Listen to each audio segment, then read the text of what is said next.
For more insight and a look ahead in Kenya, I'm joined by Professor David Monda, a political scientist from City University of New York. Professor Monda, welcome again to Africa 54.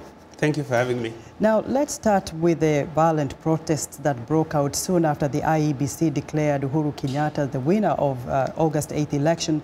Opposition leader Raila Odinga still says he does not agree with the outcome of that election, and he says tomorrow he is going to reveal the party's strategy. What are your thoughts on Odinga's reaction to this election? To be honest, it's very regrettable. For one, because he was very quiet for 2 or 3 days, no statement, no press briefings. He appeared at press conferences and really said nothing. And at this point, it's open to speculation exactly what he's going to say tomorrow about the way forward. But it's interesting to note that members from his party, the two governors, two of his leading supporters, Governor Joho in Mombasa, things have been fairly quiet there.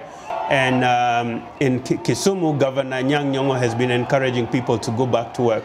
So at this time, it's really up to speculation to exactly what his next move would be. But it seems to suggest that he might propose new rounds of mass action and street protests. So today, Monday, President Uhuru Kenyatta has addressed the nation, and he has called out for peace and unity in the country, also calling on the losers of this election to seek legal redress. But right. What do you see as the political climate in Kenya leading to Kenyatta's inauguration? I think the political climate is very tense, because we need to remember that about half of the country voted for Raila Odinga. So a large section of the Kenyan electorate is very disappointed and frustrated with the current situation.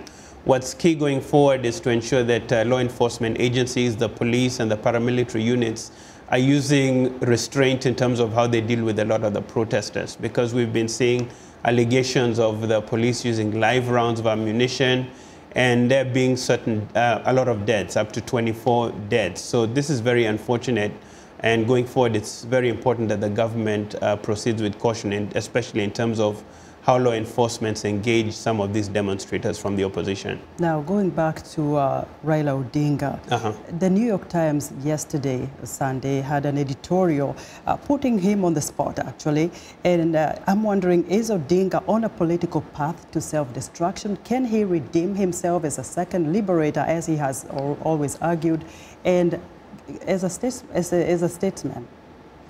I think at this point he's sliding down that precipitous hill, to self-destruct. But I think I also have to add that, a lot of opposition supporters are very frustrated, and I think that needs to be taken into account. As much as Jubilee supporters were celebrating, I think opposition supporters should be allowed that environment and space to cry, to be frustrated and to be upset, as long as they're not destroying property.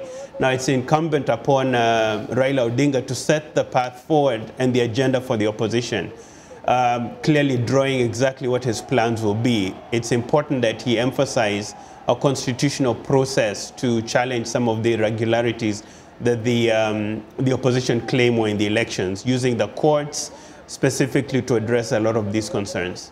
So what should Kenyans be doing at this point, given that they are kind of torn apart between the leaders?